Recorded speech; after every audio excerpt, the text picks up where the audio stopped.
तोहमतें गैर जब लगाते हैं मेरे अपने भी मुस्कुराते हैं। आप देख रहे हैं खास बात इंडिया में, हूं संजय सिन्हा।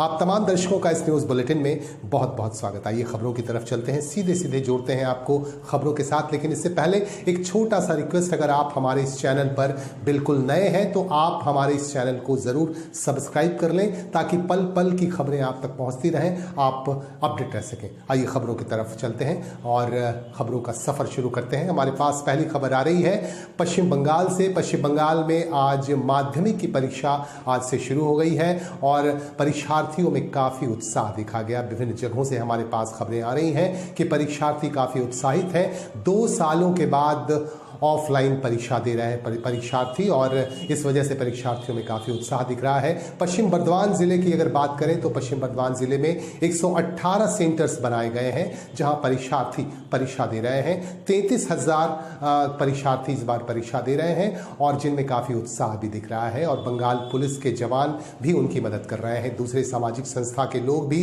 काफ़ी मदद कर रहे हैं और आसनसोल के नए मेयर विधान उपाध्याय ने भी परीक्षार्थियों को अपनी शुभकामनाएं दी हैं। आइए हम आपको दिखाते हैं ये रिपोर्ट।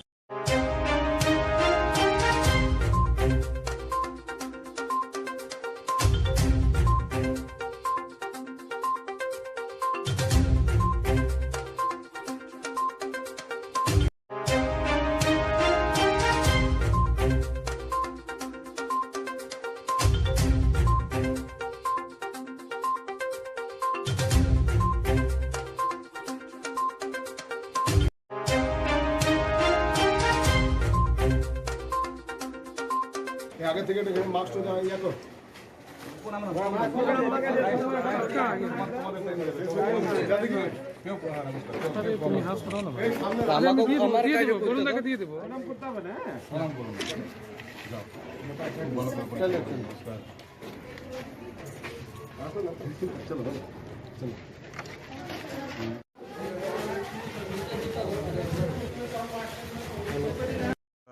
जो एग्ज़ाम के लिए होना चाहिए हर चीज़ मिल रहा, तो मैं बधाई देने के लिए आए थे कि 2 साल लोग सब घर में थे, ऑनलाइन में परीक्षा दे रहा था सब बच्चा लोग। तो आज माध्यमिक एग्ज़ाम शुरू हुआ, पहला दिन था, इसलिए हम सबको बधाई दे के सबको शुभकामना दिए हैं और पूरा आसनसोल कॉरपोरेशन का मुख उज्जवल करने के लिए सबको हम बधाई दे दिए हैं। के बाद में फिर एग्जाम आ गया। जी हाँ, तो कैसे तैयारी किया? जी ठीक ही तैयारी किए। घर पर बैठे हुए हम लोग ऑनलाइन भी पढ़ाई हुआ। 2 साल के कारण पढ़ाई हम लोग का छूट गया। आज भी बीच में पढ़ाई हम लोग का बंद रहा और आज स्कूल खुला है तो अच्छा ही पढ़ाई हुआ है। आज हम लोग भी ट्यूशन में पढ़ाई किए हैं तो अच्छे ही पढ़ाई किए हैं। उनके बाद सभी का एग्ज़ाम अच्छा हो, बस यही चाहते हैं कि आज के बाद स्कूल भी नहीं बंद होगी और अच्छी पढ़ाई होगी। जी मेरा नाम सबनम खातून। एज़ यूजुअल सब पहले तो प्रोटोकॉल मेंटेन करना बहुत ज़रूरी है। डिस्टेंस मेंटेन करना, मास्क को प्रॉपरली पहनना, हैंड सैनिटाइज करना, एवरीथिंग सैनिटाइज रहना बहुत ज़रूरी है क्योंकि हम लोग कोविड के बाद पहला बैच है जो एग्ज़ाम दे रहे हैं। एज़ यूजुअल सबको जानते हैं लास्ट बैच 2022 एग्ज़ाम दिया, उसके बाद कोई एग्ज़ाम नहीं हुआ, उसके बाद हम लोग पहला बैच है। तो ऑनलाइन 2 साल पढ़ने के बाद हम लोग ये एग्ज़ाम डायरेक्ट दे रहे हैं और मतलब थोड़ा बहुत प्रॉब्लम हुआ था ऑनलाइन एग्ज़ाम करने, ऑनलाइन सारा चीज़ करने, प्रिपरेशन करने के बाद और डायरेक्ट ऑफलाइन एग्ज़ाम देने में तो थोड़ा डर लग रहा है।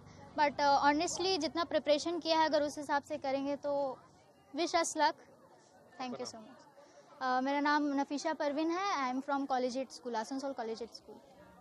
আমাদের করোনা মহামারীতে তো বড়দের বলুন বাচ্চাদের বলুন সবারই তো ভবিষ্যৎটা হেলথ হয়ে গেছিলো। স্কুল বন্ধ, স্কুলের পড়াশোনা বন্ধ হয়ে গেছিলো। বাচ্চারা তো বেশিরভাগ টাইমে ঘরে থাকতো। ঘরে তো জানেন আজকালকার বাচ্চারা মোবাইল নিয়ে ব্যস্ত, তার জন্য পড়াশোনা হয়নি, ক্লাস হয়নি মানে পড়াশোনাও হয়নি, সিলেবাস কোনো শেষ হয়নি। তারপরে আপনার ধরুন এই যে ছেলেপেলেরা 2 বছর পরে যে এই যে মাধ্যমিকটা দিচ্ছে, স্কুল খুলেছে, অনুভূতিটা ভালোই লাগছে, একটু ভয় টেনশনও লাগছে, কেন 2 বছর কোনো পড়াশোনা হয়নি, তারপরে পরীক্ষা হচ্ছে, হ্যাঁ অনলাইনের পরে অফলাইন হচ্ছে। তা এটাতে যেমন খুশি আছি তেমনি এই যে গাইডলাইন্স মেনে যে পরীক্ষাটা হচ্ছে, যে সরকার থেকে যে উদ্যোক্তাটা নেওয়া হয়েছে যে পরীক্ষা হচ্ছে প্লাস এই স্যানিটাইজার মাস্ক সব কিছু নিয়ে গাইডলাইন্স নিয়ে যেটা হচ্ছে সেটাতেও আমরা খুশি আছি। उत्तर प्रदेश में 7वें चरण का चुनाव आज संपन्न हो गया और 7वें चरण के चुनाव में छिटपुट घटनाओं को लेकर शांतिपूर्ण तरीके से मतदान हुआ। मिर्जापुर में एक मतदान केंद्र पर वोट डालने आई सांसद अनुप्रिया पटेल से हमारे संवाददाता ने भी बातचीत की। इस मौके पर पत्रकारों को अनुप्रिया पटेल ने बताया कि इस बार भाजपा और घटक दलों को काफी सफलता मिलेगी और इस बाबत उन्होंने क्या कहा, आइए हम आपको दिखाते हैं।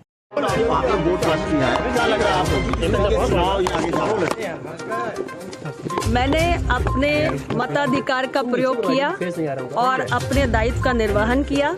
मिर्जापुर में अपना मतदान किया है मैंने और पूरी तरीके से आश्वस्त हूँ कि मिर्जापुर की 5 सीटें जिस पर हमारे एनडीए गठबंधन के प्रत्याशी हैं, हम शानदार तरीके से जीतने जा रहे हैं। क्या लग रहा है आपको कि कितना अब सीट यहाँ, मतलब 5 सीट की बात करें, जबकि दूसरे भी दल यहाँ पे लड़ रहे हैं और मजबूती के साथ, तो क्या लग रहा है ऐसे 5 सीट निकलेगी? देखिए, लोकतंत्र का महापर्व है और अलग अलग राजनीतिक दलों को जोर आजमाइश करने का उनका लोकतांत्रिक अधिकार भी है, लेकिन मिर्जापुर एनडीए गठबंधन की जीत ही सुनिश्चित करने जा रहा है।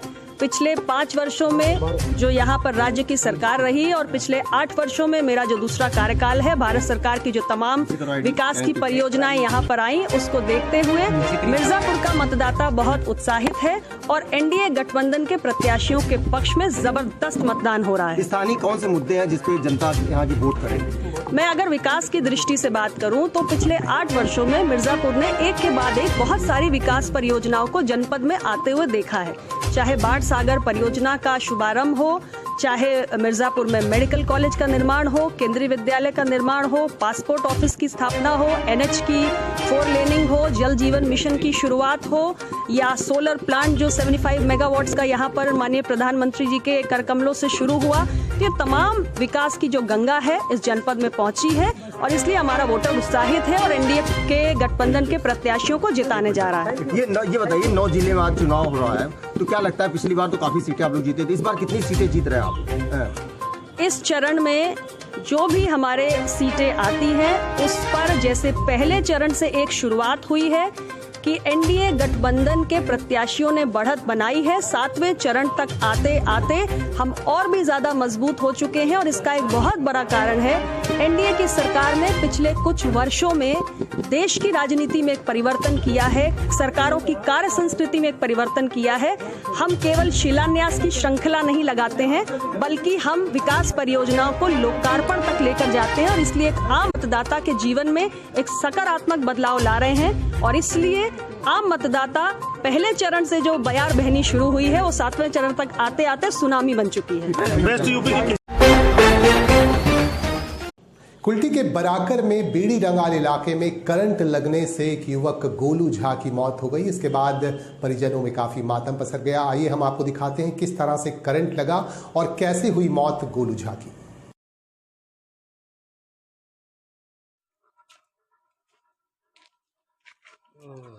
मैं पानी में डाल रहा था पिलर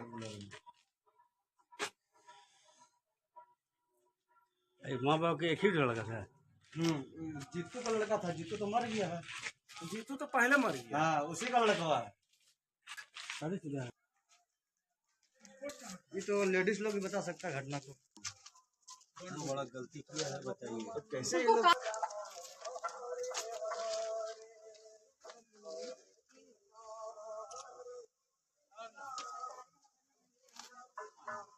लाइनवा तो निकल रहा है।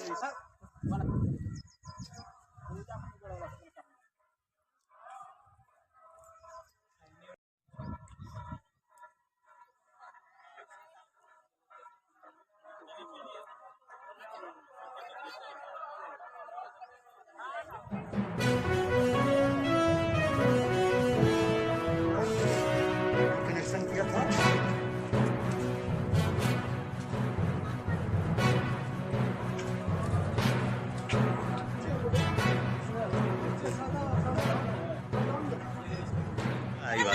क्या बोला है?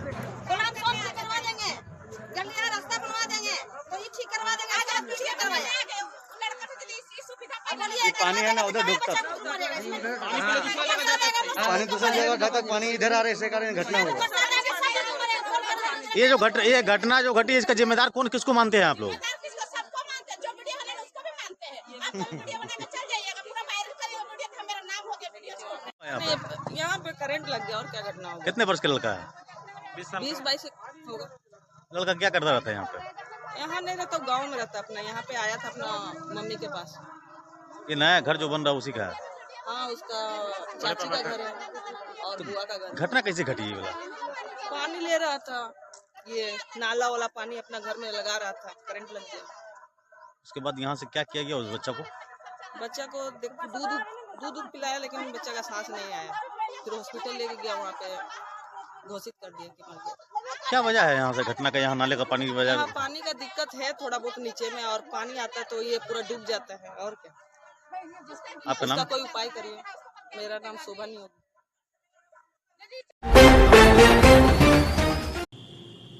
हमने आपको दिखाया कि पश्चिम बंगाल में माध्यमिक की परीक्षा आज से शुरू हो गई है। कुल्टी इलाके की कुछ खास तस्वीरें हम आपको दिखा रहे हैं। कुल्टी इलाके के कई सेंटर्स पर परीक्षार्थियों ने आज पहले दिन की परीक्षा दी और परीक्षार्थियों में काफ़ी उत्साह भी देखा गया।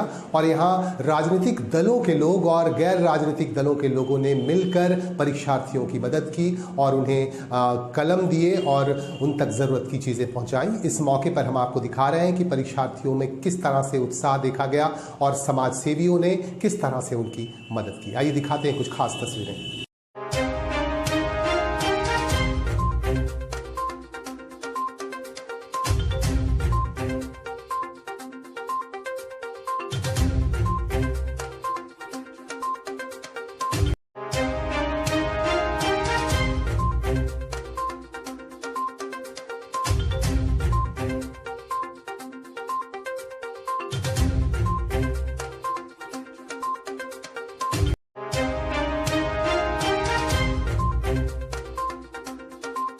आइए, यहाँ पर तुम्हारा सेंटर है। किस स्कूल में सेंटर पड़ा है? सेंटर पड़ा है बालिका विद्यालय में। कैसा लग रहा है तुम्हें? सर थोड़ा नर्वस है, पर बहुत अच्छा लग रहा है देने के, क्योंकि 2 साल से नहीं हुआ है, लेकिन हमें बहुत अच्छा लग रहा है देने में। और जो भी आए अल्लाह के करम से हम लोग अच्छे लिखेंगे, और हमारे सर बहुत हौसला दिए हैं हमें बहुत अच्छा लग रहा है। क्या नाम है? मेरा नाम साहिबा परवीन है सर, मैं क्लास 10 में। तो क्या पूरा तैयारी के साथ जाना? तैयारी पूरा हो गई है? तो हाँ, तैयारी के साथ आए। तो एग्जाम दे रहे हो माध्यमिक का, अंदर से फीलिंग कैसा लग रहा है? अंदर से फीलिंग लग रहा है कि क्वेश्चन कैसा आएगा, जैसे हम प्रिपेयर हुए वैसा आए ना आए, इस चीज़ का थोड़ा डर है। क्या नाम है तुम्हारा? सानिया परवीन। झारखंड में जामताड़ा जिले के नाला स्थित बैंक ऑफ बड़ौदा में लोन माफी कार्यक्रम का आयोजन किया गया। इस मौके पर लोक अदालत के चेयरमैन उमाशंकर प्रसाद खास तौर से मौजूद थे और इसके अलावा इस ब्रांच के शाखा प्रमुख भी मौजूद थे। इनकी मौजूदगी में यहाँ यह कार्यक्रम चला।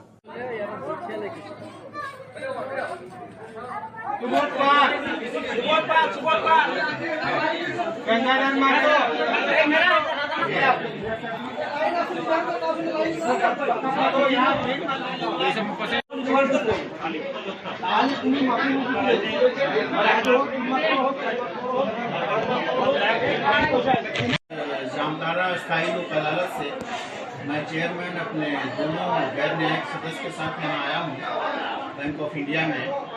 और यहाँ पर बैंक में जो लोन लेने वाले लोग हैं, बैंक द्वारा जो वसूला जाना है उसको ये राहत देते हुए, माफ़ी करते हुए उसको वसूलना है। वो लोन को जो आम पब्लिक हैं जो लोन लिए हैं उनको बहुत राहत इससे होगा अगर वो पैसा यहाँ अभी जमा करें और माफ़ी करवा लें। यहाँ पर बैंक अधिकारियों द्वारा, हम लोगों के द्वारा बैंक में से जो लोन लिए हैं सूद वगैरह बढ़ करके ज़्यादा हो गया है, तो बहुत कम करके हम लोग उनसे जो वसूल रहे हैं और इसका फ़ायदा लोगों को उठाना चाहिए।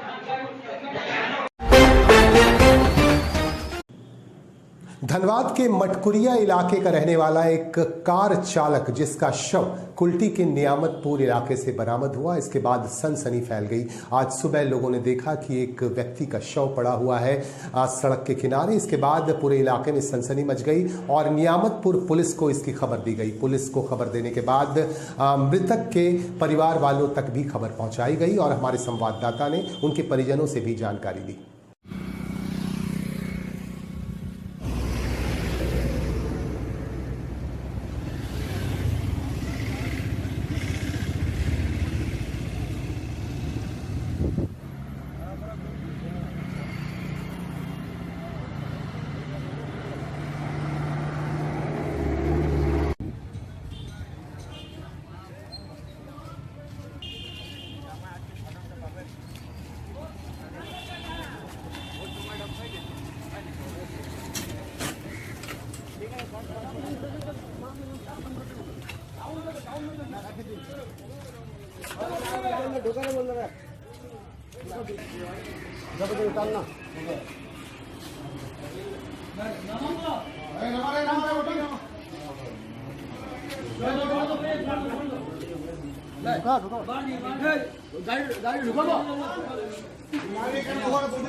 गाड़ी लेकर और उसके बाद फ़ोन हम लोग कर रहे थे, नहीं लग रहा था फ़ोन।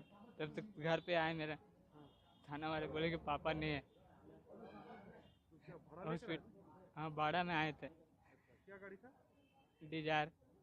उसके बाद कोई कांटेक्ट नहीं हुआ? नहीं, उसके बाद कांटेक्ट नहीं हुआ। फिर आपको कैसे पता चला? पता चला मेरा घर में जो मतलब बगल का जो थाना है वो मेरे को आकर बोले। पुलिस बोला? हाँ। फिर आप लोग आके देखे, क्या क्या सोच रहे, क्या हुआ? अभी हमने मालूम है, गाड़ी भी नहीं है। पापा तो मिल गए, गाड़ी भी नहीं मिला। पापा का नाम क्या था? विनोद कुमार साह। कहाँ घर है? धनबाद में, रेलवे कॉलोनी, मटकुरिया कुसुंडा में। आपका नाम क्या है? अनीश कुमार। मोटरसाइकिल चलाने के जुनून ने एक साइकिल मिस्त्री को आखिरकार इंजीनियर बना दिया। आसनसोल के बोकबंदी इलाके में रहने वाले मिलन मंडल को बड़ा शौक था मोटरसाइकिल चलाने का। आखिरकार उन्होंने अपनी साइकिल को ही मोटरसाइकिल का रूप दे दिया और 20 से 22 हजार रुपए खर्च करके कोई भी अपनी साइकिल को मोटरसाइकिल बना सकता है, ये कहना है मिलन मंडल का। आइए देखते हैं कि उन्होंने किस तरह से इस आविष्कार को सामने लाया और किस तरह से अपने साइकिल को मोटरसाइकिल बनाया।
अपना आइडिया से बनाया।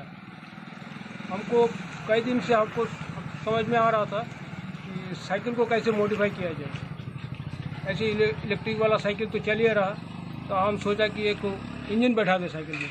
इंजन बैठा के देखे चलता कि नहीं। पहले स्टार्ट किया, इंजन बैठाया, चलाया तो देखला ठीक ही लग रहा। उसके बाद हम साइकिल को बढ़िया से रिपेयरिंग किया। अभी तक साइकिल कंप्लीट नहीं हुआ है। अभी हमारा ऑयल टैंक बैठेगा, हेडलाइट बैठेगा, हॉर्न बैठेगा। तो अभी तक कितना खर्चा कर लिए हैं इस साइकिल को बनाने में? अभी तक खर्चा हमारा 16,000 रुपये खर्चा हुआ है। 16,000 रुपये खर्चा कर लिए हैं? कर लिया है। और ये इंजन आप कहाँ से लाए हैं?